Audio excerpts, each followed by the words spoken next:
Ninasoma maandiko. Biblia inasema ya kwamba wakaambiwa endeni mkachinje. Na wakati mnachinja, kila nyumba ya Mwisraeli ikawekwe alama ya damu. Maana usiku wa manane malaika wa kifo atakuwa anapita. Usiku wa manane atakuwa anapita malaika wa kifo, na akipata nyumba haina alama ya damu, ataangamiza mzaliwa wa kwanza, kuanzia kwa mfugo, kwa mdudu na hata kwa mtu.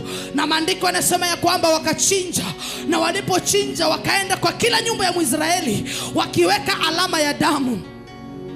Na kila nyumba iliyokuwa na alama ya damu ya Mwisraeli ilikuwa secured. Maandiko yanasema kwamba wakalala, na usiku malaika wa kifo akaamuka. Nimekamata kila maroho ya vifo yanayoachiliwa usiku. Tunaweka nyumba zetu alama ya damu, tunaweka watoto wetu alama ya damu, tunaweka waume zetu alama ya damu. Malaika wa mauti anapopita, tumefichwa ndani ya damu. Malaika wa mauti akipita, tumefichwa ndani ya damu. Malaika wa mauti akipita, tumezingirwa na damu.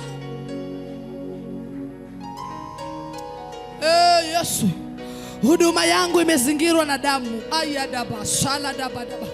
Kiwango changu cha huduma kimezingirwa na damu. Nimeweka alama ya damu. Nimeweka alama ya damu. Weka hata kwa pesa zako alama ya damu ya Yesu, ili usipate pesa zikaishia kwa hospitali, ili usipate pesa zikaishia kwa madeni. Weka alama ya damu kwa pesa yako.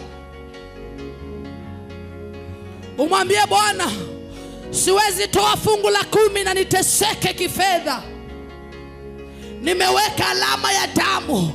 Siwezi toa dhabihu na sadaka na fungu na zaka na nikawa maskini. Yesu, naweka alama ya damu kwa pesa. Malaika wa kifo akipita usiku ili achukue pesa zetu, anapata alama ya damu kwa mlango. Malaika wa magonjwa akipita usiku wa manane ili achilie magonjwa kwetu, apate alama ya damu.